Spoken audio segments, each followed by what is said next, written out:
आजच्या ठळक बातम्या. बेस्ट बँक निवडणुकीत कोणत्या पक्षाचा नाही तर मराठी माणसाचा पराभव. कोकणी चाकरमान्यांसाठी गणेशोत्सवात 296 रेल्वे गाड्या धावणार. कोयना धरण भरले, नदीकाठच्या गावांना सतर्कतेचा इशारा. JSW 3 फेज प्रकल्पाला शेतकरी, मच्छीमार, भूमिपुत्र ठासून विरोध करणार. प्रत्येक शाळेने विद्यार्थ्यांच्या सुरक्षेसाठी नोडल अधिकारी नेमावा, मंत्री प्रताप सरनाईक यांचं वक्तव्य. आता पाहूयात बातम्या सविस्तर स्वरूपात. मुंबईच्या बेस्ट पतपेढी निवडणुकीत राज ठाकरे आणि उद्धव ठाकरे यांचा पराभव झालाय. कारण यापूर्वी उद्धव ठाकरे यांची एक हाती सत्ता या पतपेढीवर होती. रात्री 11 वाजेपर्यंत ठाकरे बंधू आघाडीवर होते. त्यानंतर निकाल घसरत गेला. 21 पैकी एकाही जागेवर ठाकरे बंधूंना यश आले नाही.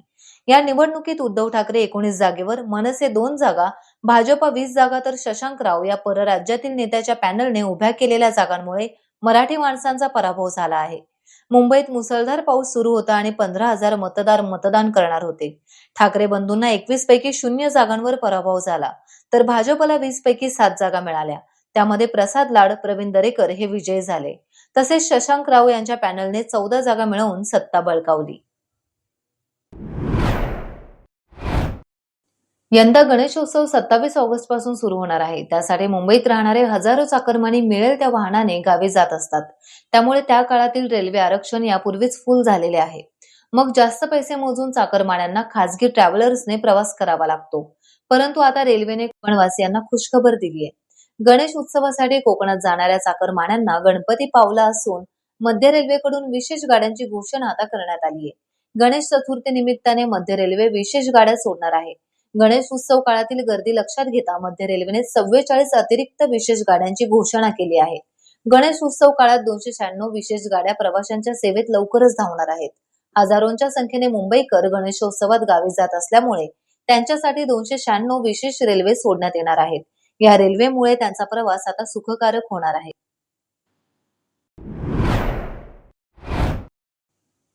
कोयना धरणाच्या पाणलोट क्षेत्रामध्ये पावसाचा जोर काहीसा कमी झालाय. त्यामुळे धरणातील पाणी पातळी नियंत्रित ठेवण्यासाठी प्रशासनाने मोठा निर्णय घेतला आहे. निर्णयानुसार कोयना धरणाचे 6 वक्र दरवाजे 9 फुटांवरून 7 फुटांपर्यंत खाली आणले जाणार आहे. यामधून तब्बल 54,000 क्युसेक पाणी कोयना नदीपात्रात सोडण्यात येणार आहे. कोयना धरणातून मोठ्या प्रमाणावर पाणी सोडले जाणार असल्यामुळे कोयना नदीकाठच्या गावांना आता सतर्कतेचा इशारा देण्यात आलाय. कराड, पाटण, चिपळूण तसेच कोयना नदीलगतच्या इतर गावांमधील नागरिकांना प्रशासनाने खबरदारी घेण्याचं आवाहन केलंय. नदीकाठच्या खेड्यांमध्ये पाणी पातळीत वाढ होण्याची शक्यता आहे. यामुळे शेतकरी आणि नागरिकांनी नदीपात्राजवळ जाणे टाळावे असे आवाहन प्रशासनाने केले आहे. सुरक्षेच्या दृष्टीने स्थानिक प्रशासन आणि आपत्ती व्यवस्थापन पथके सतर्क करण्यात आले आहेत.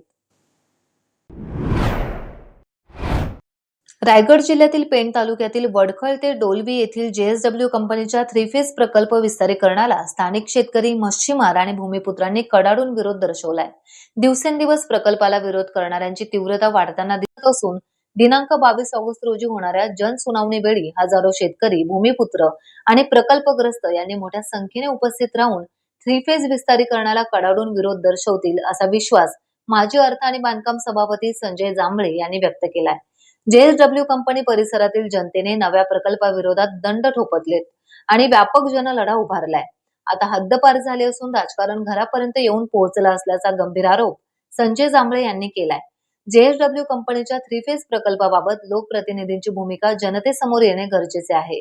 हा जनतेपुढे असलेला संभ्रम दूर झाला पाहिजे. येथील खासदार, आमदारांचा 3 फेज प्रकल्प विस्तारीकरणाला पाठिंबा की विरोध ही भूमिका त्यांनी स्पष्ट करण्याचं आवाहन संजय जांभळे यांनी केलं आहे. कोण बोलते रद्द होणार नाही, कोण बोलते रद्द होणार नाही. या 22 तारखेला JSWचा 3 फेज जो येतोय त्याच्यासाठी महाराष्ट्र प्रदूषण महामंडळ आणि मुख्य जिल्हाधिकारी यांनी जी सुनावणी ठेवलेली आहे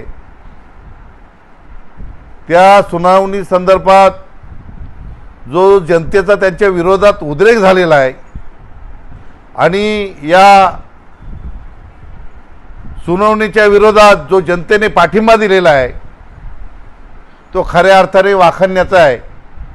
कारण इथे या JSWने जो कोकवन आणण्याचा प्लॅनिंग केलेला आहे तो जनतेला मान्य नाही.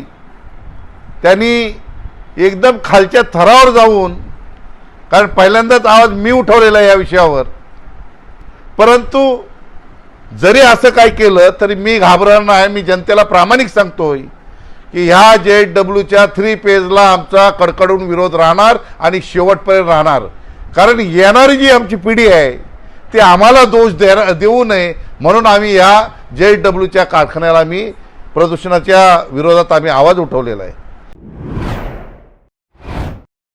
शालेय बसचे वाढीव मासिक दर परवडत नसल्याने आपल्या मुलांच्या वाहतुकीसाठी अनधिकृत रिक्षाचा पर्याय निवडणाऱ्या पालकांना राज्य शासनाकडून दिलासा मिळणार आहे.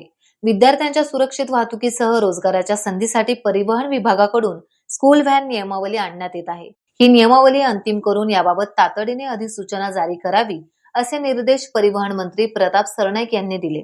प्रत्येक शाळेने नोडल अधिकारी विद्यार्थ्यांच्या सुखरूप प्रवासासाठी नेमणे अत्यावश्यक असून याची अंमलबजावणी राज्यातील शाळा करतील असे त्यांनी म्हटले आहे. ही सभा परिवहन आयुक्तांच्या कार्यालयात झाली. टाइम्स डिजिटलला लाईक करा, शेअर करा, सबस्क्राईब करा आणि बेल आयकॉन दाबायला विसरू नका. Times digital.